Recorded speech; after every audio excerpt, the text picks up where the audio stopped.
नमस्कार दोस्तों। जीवन में हमें कई बार धोखे मिलते हैं, लेकिन जब सच्चाई पता चलती है तब क्या होता है, आइए जानने के लिए सुनते हैं आज की सुंदर कहानी धोखा और सच्चाई की। एक युवक ने विवाह के 2 साल बाद प्रदेश जाकर व्यापार करने की इच्छा अपने पिता से कही। पिता ने स्वीकृति दी तो वे अपनी गर्भवती पत्नी को माँ बाप के जिम्मे छोड़कर व्यापार करने चला गया। प्रदेश में मेहनत से बहुत धन कमाया और वह धनी सेठ बन गया। 17 वर्ष धन कमाने में बीत गए तो संतुष्टि हुई और वापस घर लौटने की इच्छा हुई। पत्नी को पत्र लिखकर आने की सूचना दी और जहाज में बैठ गया। उसे जहाज में एक व्यक्ति मिला जो दुखी मन से बैठा हुआ था। सेठ ने उसकी उदासी का कारण पूछा तो उसने बताया कि इस देश में ज्ञान की कोई कद्र नहीं है। मैं यहाँ ज्ञान के सूत्र बेचने आया था, पर कोई लेने को तैयार ही नहीं है। तब सेठ ने सोचा कि इस देश में मैंने बहुत धन कमाया है और यह मेरी कर्म भूमि है, इसका मान रखना चाहिए। उसने ज्ञान के सूत्र खरीदने की इच्छा जताई।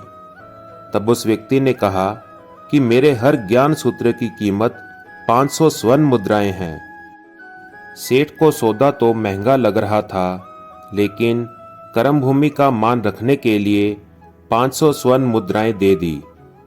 व्यक्ति ने ज्ञान का पहला सूत्र दिया कि कोई भी कार्य करने से पहले बस 2 मिनट रुककर सोच लेना। सेठ ने सूत्र अपनी किताब में लिख लिया। कई दिनों की यात्रा के बाद रात्रि के समय सेठ अपने नगर को पहुंचा।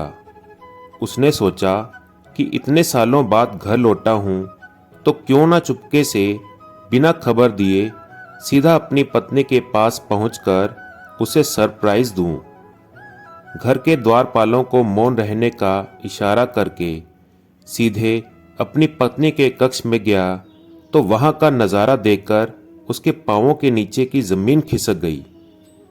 पलंग पर उसकी पत्नी के साथ एक युवक सोया हुआ था।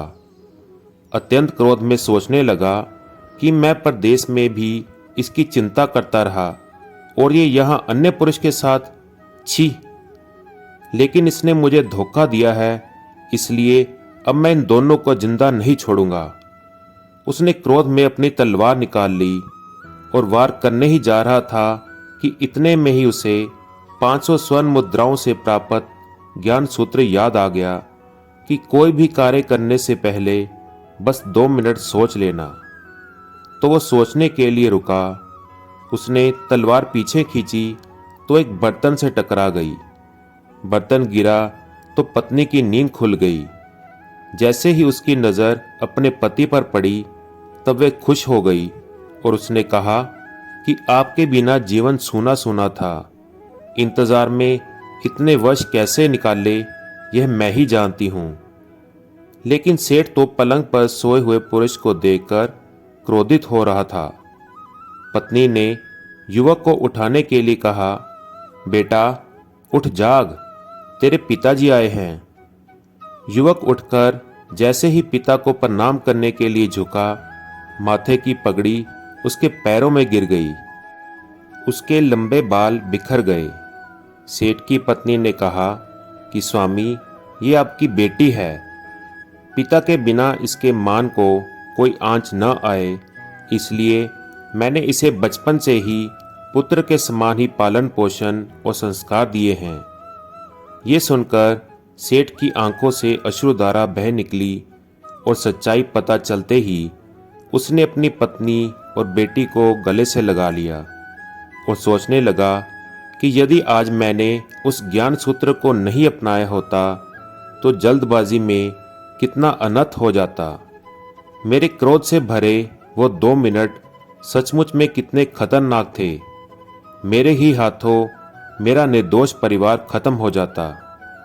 ज्ञान का ये सूत्र उस दिन तो मुझे बेहद महंगा लग रहा था, लेकिन ऐसे सूत्र के लिए तो 500 स्वर्ण मुद्राएं बहुत कम हैं, क्योंकि ज्ञान तो अनमोल है। दोस्तों, इस कहानी का सार यह है कि जीवन के बस उन 2 मिनटों को सोच समझकर इस्तेमाल करें जो दुखों से बचाकर सुख की बरसात कर सकते हैं, और वे हैं क्रोध के 2 मिनट। तो दोस्तों, कैसी लगी आपको ये कहानी?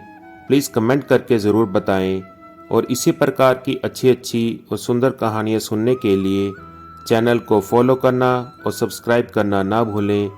धन्यवाद। जय श्री कृष्ण।